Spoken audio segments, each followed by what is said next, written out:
Alright, so we got Strizo. I guess that's how you say it. Video games aren't fun anymore. Original link to the video will be down in the description. Let's hop straight into it. That's all. Video games aren't fun anymore. It's a topic I've seen floated around a lot on the internet in recent years, and even more so since the world shut down. With more time to spend on playing video games than ever before, some people are coming to realize that they don't enjoy playing video games anymore. It's a scary thing to come to terms with, accepting that a hobby you've enjoyed for as long as you can remember suddenly doesn't entertain you anymore. For a lot of people, it's even more disheartening because they've come to this realization after just managing to get the console or setup of their dreams. Things they strived for years ago are finally tangible and right in front of them, but they just don't have the drive or want to actually do and experience those things. These are things I had to come to terms with throughout the last 2 years. Oh man, it just crushes your soul because the PS5, like next gen consoles, like they don't even have games for real. Like they do, but they don't. Okay, they have a few games. But after you play those for a while, it's just like, okay, I'm ready for something else. But they don't have nothing else because they say COVID and all the games going back. Like, I don't know. Like, how was COVID stopping you from producing a game? I don't get that. So now I got a new console with no game.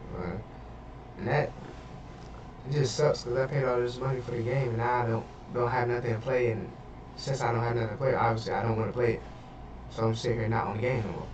Now, I know what you might be thinking, Strixo, isn't it a bad idea to try and make a career out of making videos online about video games when you don't enjoy playing them anymore? And yeah, I'd agree, not exactly the best decision. So let me explain a bit. I've been playing video games for as long as I can remember. I can remember the first time I held a controller in my hands vividly. The sheer size of the Duke, way too massive for me at the time, but all that was just background noise in my head compared to the fresh sights and sounds of what is now my second favorite entry in my favorite franchise ever. Gaming during this time period was limitless. I had no concept of developer or hardware restrictions, the limits of pre-generated responses from NPCs or content in the game to consume. Halo was an infinite universe to create in and experience. Spyro had no end to the amount of dragons I could rescue. Hell, I can remember using an action replay in Pokemon Platinum, using the walk through walls cheat, and accidentally finding Shaman at the end of this long path of flowers. Now obviously I grew out of this mindset eventually, especially after reading a bunch of magazines that delved into the specifics of games and interviewed developers on what they thought about their projects. Thank you, Game Informer. But my love for gaming never subsided. I moved on from consoles after getting my first computer, and in 2016 I managed to save up enough money to buy the hardware of my dreams. With this, I could run any game on the market,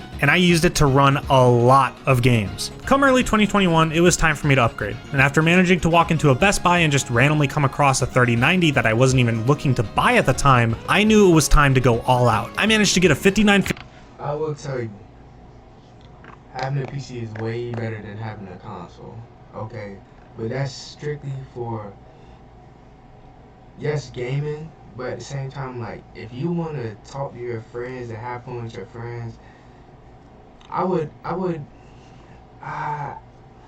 don't know, because you can't really talk to your friends if you have a computer and, like, say you have, like, I don't know, 8 friends in a party, and you want to talk to all 8 friends. You can't do that with a computer, because there's not, unless they hop on Discord, you hop on Discord, but they don't want to do all that.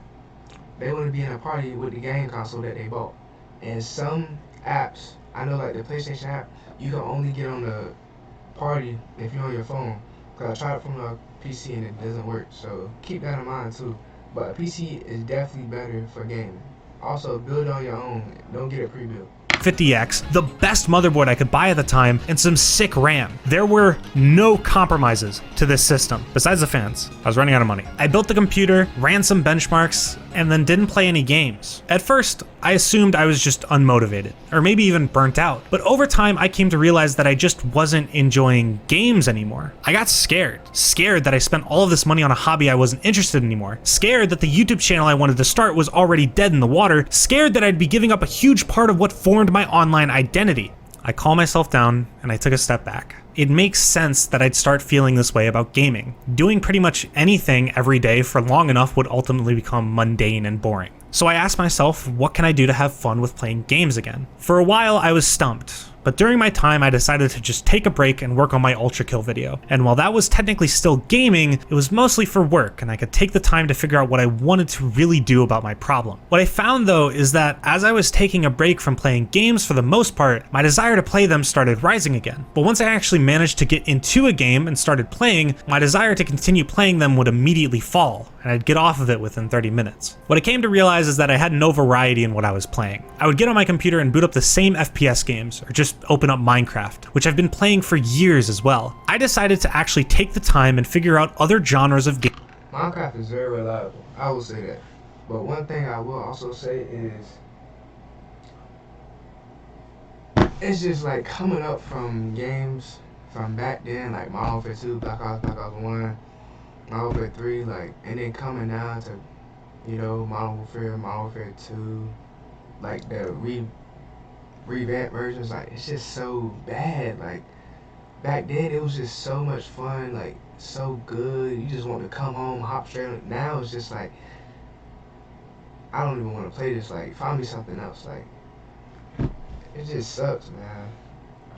Games I could play, and I've never been happier for it. I realized that what I was experiencing overall wasn't me not finding games fun anymore, I just wasn't finding FPS games as interesting. Throughout 2021, I decided to take the effort to branch out into different video games, and what I learned was that I still enjoyed playing video games. I just needed a breath of fresh air. I played games like Forza Horizon, Monster Hunter, Ghost Runner, spent some time on Spyro, replayed Sonic Generations, Sonic Unleashed, Cities Skylines, Dark Souls, Demon Souls. All of these games made me appreciate just playing games in general, and reignited my love for the hobby. This peaked when Halo Infinite was released. For 6 years, I waited for a follow-up to Halo 5. I watched any lore video I could come across, scoured Reddit posts and Twitter threads that discussed what would happen in this game, and tried keeping up with the game as much as I possibly could. I've already talked about Halo a lot on my channel, so keep my bias in mind, but this game gave me hope for new releases. Did I have issues with Halo Infinite's campaign? Of course, but how good the gameplay was kept me from noticing them as much as I could have. It had been years since I had the feeling of pure joy and excitement that I had when I first played Halo Infinite on release day. And it was then that I realized that my love for gaming was back the same as it was back then. And what it took was for me to step outside of my comfort zone and try things I would have never thought of. My plan for 2022 is to continue to play games I wouldn't have ever considered before, and I hope that I can convince other people out there to do the same. For the people who came to this video looking for a solution, I'm sorry to say I don't have one. I know that growing out of a thing you loved for so long is tough, and the fact that the child version of yourself could look at everything around you and scream about how you're not taking advantage of it is frustrating to know. But it's okay to not want to play video games anymore. No one's forcing you to do so, and I hope that whatever you're doing now can find you some sense of enjoyment. If you still want to play games but don't find yourself interested, all I can do is give you advice that worked for me. Step 1 is to just take a break. I know this sounds a bit sarcastic, but picking up new hobbies or even just engaging in different forms of entertainment can be fun and exciting. When I first picked up watching anime and films, I was almost overwhelmed by the sheer amount of options I had for things people considered timeless classics. Admittedly, I burned through a lot of the list, but I came out the other side with amazing experiences. I mean, have you seen Mob Psycho? This shit goes crazy. After you take a break, branch out. Play games you would have never considered before. Try new experiences. Sometimes all it could take is a fresh spin on a gameplay loop you've experienced 1,000 times over. I appreciate it if you made it to the end of this video. I know this entire thing was a little different from what I usually upload, but I wanted to give an opinion on a topic I've seen recommended to me recently with a positive outcome. Consider clicking on an end screen to watch more of my videos, or subscribe because I'm like 1K away from 30.